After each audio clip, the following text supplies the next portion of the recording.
ক্যারিবীয় অঞ্চলে যুক্তরাষ্ট্রের নাকের ডগায় সামরিক শক্তি প্রদর্শন করেই যাচ্ছে চীন, রাশিয়া এবং ইরানের বন্ধু দেশ ভেনেজুয়েলা। দক্ষিণ ক্যারিবীয় সাগরের আন্তর্জাতিক জলসীমায় মার্কিন যুদ্ধজাহাজের সাথে সমানতালে পাল্লা দিচ্ছে ভেনেজুয়েলার সামরিক বিমান। অর্থাৎ যুক্তরাষ্ট্রের একটি যুদ্ধজাহাজের কাছাকাছি উড়ে গেছে দুটো সামরিক বিমান। এই ঘটনাকে উস্কানিমূলক পদক্ষেপ বলে আখ্যা দিয়েছে মার্কিন প্রতিরক্ষা মন্ত্রণালয় পেন্টাগন। ভবিষ্যতে এমন কর্মকাণ্ড থেকে বিরত থাকতে ভেনেজুয়েলাকে কঠোর হুঁশিয়ারি দিয়েছে যুক্তরাষ্ট্র।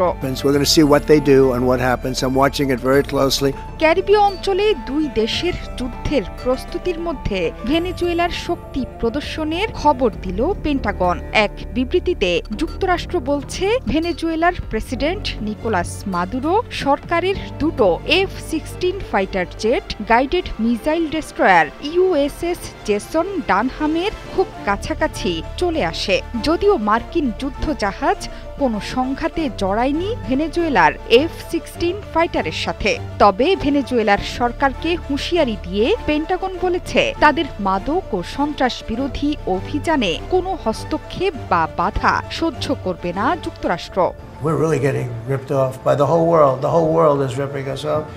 যুক্তরাষ্ট্রের হুঁশিয়ারিতে কান দিচ্ছেন না ভেনেজুয়েলার প্রেসিডেন্ট নিকোলাস মাদুরো। উল্টো দেশের ন্যাশনাল মিলিশিয়াকে প্রথমবারের মতো পূর্ণ শক্তিতে সক্রিয় করে তুলছে তার প্রশাসন। সেই সাথে যুক্ত হচ্ছে নতুন স্বেচ্ছাসেবক। যদিও চীন এবং ইরানের বন্ধু, ভেনেজুয়েলার সামরিক শক্তি বিশ্বের শীর্ষ সামরিক পরাশক্তির বিরুদ্ধে দেশটির একক সামরিক সামর্থ্য কতটা কার্যকর সেটি নিয়েও চলছে জল্পনা কল্পনা। গ্লোবাল ফায়ার পাওয়ার বলছে ১৪৫টি সামরিক শক্তির মধ্যে ভেনেজুয়েলার অবস্থান ৫০। সীমিত সামরিক বাজেটেই মার্কিন যুক্তরাষ্ট্রের সাথে সংঘাতের প্রস্তুতি নিচ্ছে দেশটি। তবে যুক্তরাষ্ট্রের সাথে যুদ্ধের প্রস্তুতি হিসেবে ৪৫ লাখ মিলিশিয়া নিয়ে মাঠে নামছেন নিকোলাস মাদুরো।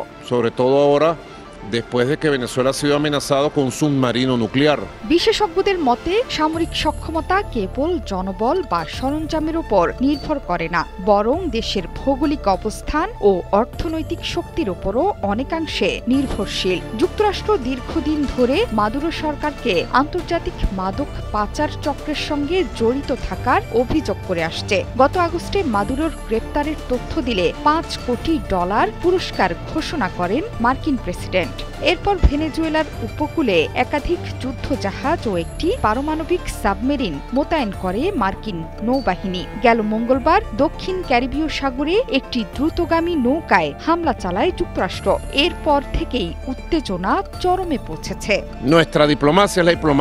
জোহরা চৌধুরী সেতু, ৭১। Bolivariana de paz.